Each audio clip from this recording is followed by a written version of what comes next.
Welcome to the Explainer. Today, we're diving deep. We're going to decode the DNA of modern business, cut right through all the buzzwords, and figure out what really makes the most successful companies of today, well, tick. So let's just start with a question. You think about companies like Grab or Netflix or Shopee. Why do they just feel so different from the businesses that were around when we were growing up? What is their secret? Well, the answer is way more than just having a cool app or a slick website. No, what we're talking about here is a total business revolution. It's a fundamental change in how they work, how they create value, and how they connect with you and me. The rulebook has literally been thrown out. All right, let's get into it. To really wrap our heads around this new world, we need a map. We've got to chart this new territory so we can see what we're actually talking about when we use a term like digital business. You know, we hear all these terms flying around: e-commerce, e-business, digital business. And look, they might sound like they mean the same thing, but they really don't. They're actually different steps on a ladder of transformation. So let's break that down, shall we? Okay, so at the very bottom, the first step, we've got e-commerce. This is the one we're all familiar with, right? It's just the buying and selling part. You know, ordering a pizza on your phone and paying for it. That simple transaction, that's e-commerce. Then you take a step up to e-business. This is a bigger concept. It's not just the sale. It's all the other stuff that a company does online to make that sale happen. Think about their inventory management, their online customer service, their logistics, all that back-end stuff. And that brings us to the top of the ladder, the big one, digital business. Now, this is a whole different beast. This is where technology isn't just a tool anymore, it is the business. It's woven into the very fabric of the company, changing the fundamental way they create and deliver value to you. So you can see how it builds, right? We start small with e-commerce, just the transaction. Then we get broader with e-business, which is about the company's internal online systems. And then, boom, we hit digital business, which is a total reinvention of the entire strategy, where the tech itself is the main event. Okay, so we've got our map. We know the difference between these terms. Now, let's explore some of the new paths this map reveals. We're talking about the innovative business models, the brand new ways of winning that only exist because of this digital world. Here's one of the biggest, most mind-bending shifts. You don't have to own stuff to be powerful anymore. In fact, some of the most powerful businesses today, they don't own the key assets. They're not owners, they're connectors. This is what we call the platform model. Just think about it. Uber doesn't own a fleet of cars. Airbnb doesn't own hotels. What do? They create a digital marketplace, a trusted space where people who have something can connect with people who need something. Their entire value is in making that connection happen. They're the ultimate digital middleman. Now, another path is almost the complete opposite. Instead of being the middleman, it's about cutting out the middleman. No more going through big distributors or department stores.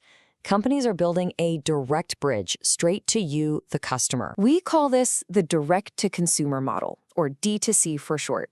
And it's huge because it gives a brand total control over their story, their prices, the whole customer experience. And maybe most importantly, they get direct feedback from you, which lets them change and innovate on the fly. It's super powerful. And look, the platform and D2C models, they're just the tip of the iceberg. This digital world is like a massive ecosystem of different strategies. You've got subscription models like Netflix, the freemium approach from Spotify where you get basic stuff for free, and then you've got completely different models like how Google works. There are so many ways to play the game now. So you might be wondering, what's the engine behind all this? What's making it all possible? Well, let's open up the Explorer's Toolkit and look at the core technologies that are really driving this revolution. Okay. At the very heart of this is a super powerful engine that really has three main parts. First, you've got AI and machine learning. Think of that as the brains of the operation. Then you have big data analytics. That's the fuel that makes the engine run. And finally, you've got cloud computing. That's the flexible, massive garage and road system it all runs on. And I really want to stress this point. AI isn't just another piece of software. It's a genuine force of transformation. It allows for a kind of personalization and automation that honestly would have seemed like something out of a sci-fi movie just a few years back. And you see this stuff everywhere, even if you don't realize it. You know those creepily accurate product recommendations you get from Amazon? That's AI. The chatbot that pops up at 2 a.m. to answer your question? AI. It's even working behind the scenes to figure out the fastest delivery route to get that package to your house. But, it's not all sunshine and roses. Like any new frontier, this digital world has its own set of hidden dangers. And figuring out how to navigate the risks, well, that's just as important as grabbing the opportunities. It's really two sides of the same coin, right? For every amazing opportunity, there's a risk lurking right behind it. Being able to reach a global market is incredible, but it also means you're exposed to global cyber threats. Creating brand new ways to make money also creates brand new ways to mess up, big time. And we're not talking about small potatoes here. The financial stakes are absolutely massive. We're talking about a cost of over $20 billion a year globally, from things like cyber attacks and data breaches.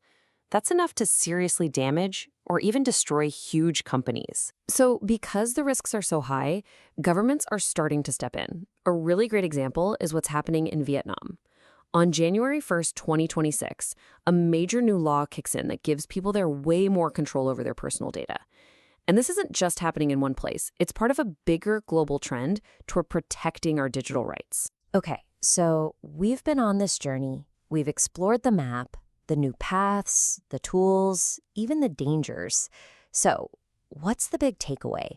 What's the real transformation that's going on underneath it all? It really comes down to three key things. First, it's a strategy shift. This isn't about just buying new software. It's about rethinking your entire business model from the ground up.